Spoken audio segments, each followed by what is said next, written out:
welcome back to my film and TV channel. Hope you're all staying safe and well. Yes, we've got a horror. Obviously, it's the right time of the year. We're into October now, and we'll have a few horrors to look at, no doubt, over the next week or two, or 3 weeks, up to, I'd say, Valentine's Day. Then that's quite horrific for some people, isn't it? But Halloween, of course.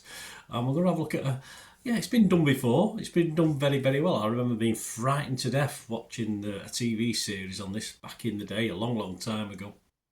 I'm going to have a look at the sort of latest incarnation of this, and it's Salems Lot. Yes, almost 2 hours, so it's like a mini-series in itself. A 15 certificate. The tagline for this is, "Be careful what you invite inside." Well, we should all be careful, shouldn't we? Whether it's vampires or any stranger.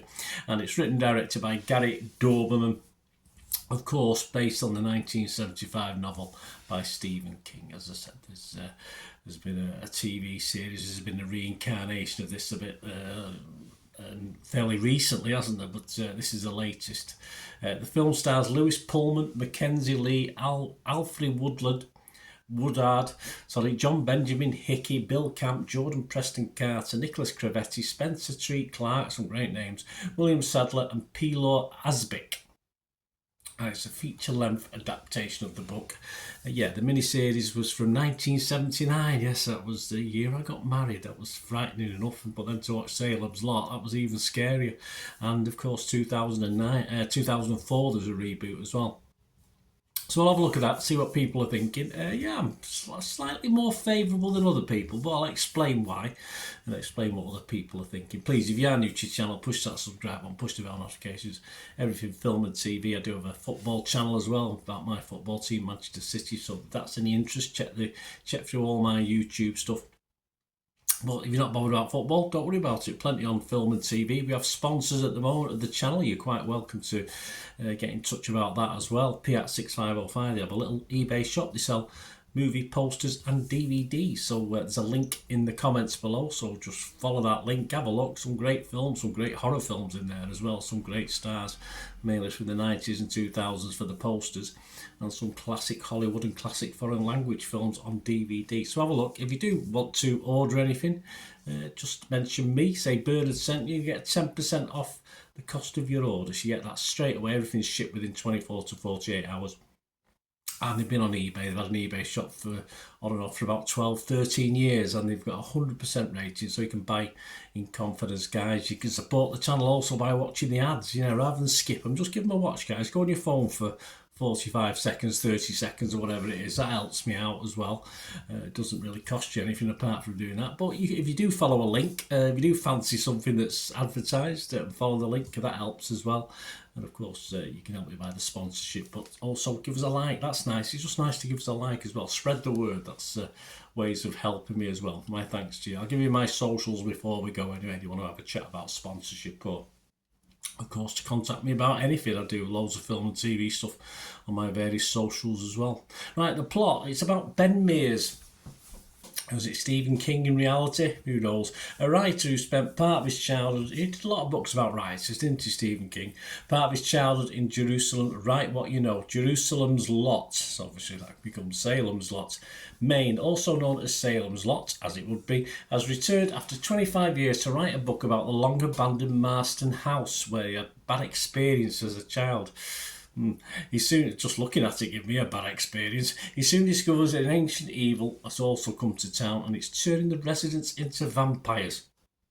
He vows to stop the plague of the undead and save the town. Of course he does. This is released on Max on October the 3rd. And I think it's having another theatrical release about the 11th of October. But check your territories anyway for availability.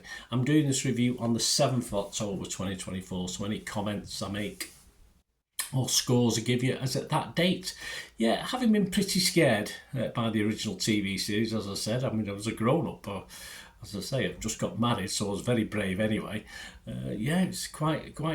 It's one of those that I think it's shown over 2 nights, if I remember. I might be totally wrong in that, but I remember the first half being a lot better than the second half. But overall, great little mini series or bio series, over 2 nights. It was just two episodes, I think. I might be wrong on that. I'm thinking back, 70 years. I'm not 70 years old. I'm thinking back 40 to 50 years, aren't I? It does take us back. The film style and the film itself and the storyboard and the story for this takes us back to a simpler time for vampire films. Think, of course, you can think the original Salem's Lot, but think films like Fright Night, that sort of thing. No bells, no whistles with this. Though perhaps the more seasoned horror watchers might not be as enthused about this, but I'm a seasoned horror watcher and I was quite impressed. I was engaged throughout the near 2-hour runtime, which I thought would be, you know me and long run times. If you watch my blogs, I don't like things when they get over an hour and 30, an hour and 40 minutes, but it was fine. It's really well put together and watchable, and of course it's set back again in the 70s, so that helps the atmosphere and the style as well. Sadly for me, it wasn't overly scary, but the good thing about that is you can sort of watch it with a sort of family as well. Obviously, young teens, perhaps 12 upwards, might like this because, as I say, it's not overly scary. But make sure, say my kids are watching scary films from a younger age, but they just enjoyed them and understood what they were. So be careful. But I think there's some fun to be had watching this with your family as well. And of course, I've seen some critique that it doesn't get going till near the end, but I disagree with that. It's a bit of a slower burn, but the bodies start to pile up quite quickly, and of course, you get a bit of a bloodfest of a conclusion. So there you go. It's just for me, it's just very watchable, old style. Nothing fancy in this one. Vampire yarn. And as such, I liked it, although some people didn't like it as much as me. I'm going to be Rotten Tomatoes, I was fresh on this. Metacritic, I was positive. And I'm going to give it a very watchable score, which is a 6.5 out of 10. I can recommend this for newbies to horror who don't want anything too complicated. And even oldies like me, I say I was quite impressed. Having read some of the reviews, I didn't think I'd be as impressed as I was. So that takes me to some other reviews. Yeah, Rotten Tomatoes, only 50% of their 58 critics were positive about it. So it gets an average of 5.5, so a little bit down on me. Consensus says, an old-fashioned spook fest, this Salem's Lot won't be the definitive adaptation of Stephen King's famed vampire tale, but it makes for a solid reintroduction to a new generation of audiences. Yeah, I'd have to agree with that one. Metacritic, likewise, only 50 out of 100. That's based on 15 critics, so not a big range. 3 were fresh, 11 were mixed, and 1 negative. Jamie Graham from Total Film, he gave it a 60. He said, don't be put off by the long wait. This is a little slimline, but a lot of fun. Yeah, I agree. Metacritic users didn't like it. Joe Public, 4.1 out of 10. That's pretty poor.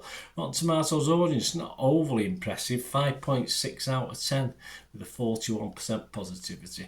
Internet Movie Database, we always have a finish on that, don't we? A little bit better, not quite up to that 6 out of 10 I like to see when I'm going to watch a film. If something gets near 6 out of 10, it might be watchable this, but it gets a 5.8 out of 10. And that's a lot of reviews. That's 10,000 reviews and scores left. So, yeah, I'm liking it a bit more than most people. But let me know what you think, guys. It's great to hear your impressions of this new Salem's Lot. And do you remember the old one? Remember the old? I thought it was a cracker.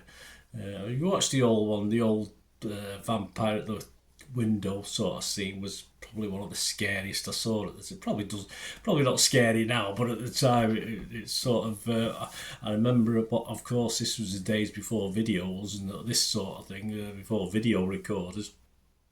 I remember watching it late one night and just going to bed after watching that sequence because I think it was the end of part 1.